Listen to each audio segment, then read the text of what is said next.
वो केस में कुछ नहीं है, वो तो पेपर का केस है जो पंडित जवाहरलाल नेहरू जी ने 1937 में वो पेपर चलाए।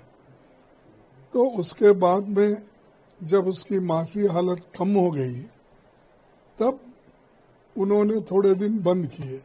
फिर उसको चालू करने के लिए सोनिया गांधी जी ने पूरी कोशिश की, उसको डोनेशन ये और कर्जा लेके वो पेपर चलाए।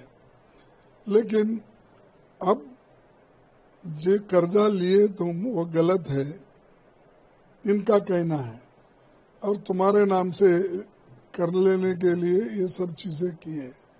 उनका नाम कैसा होता, कंपनी में बहुत से मेंबर्स हैं, मैं भी मेंबर हूँ, दूसरे भी मेंबर्स हैं, श्याम बटोड़ा मेंबर है, और अपने दूसरे और भी चार्टर्ड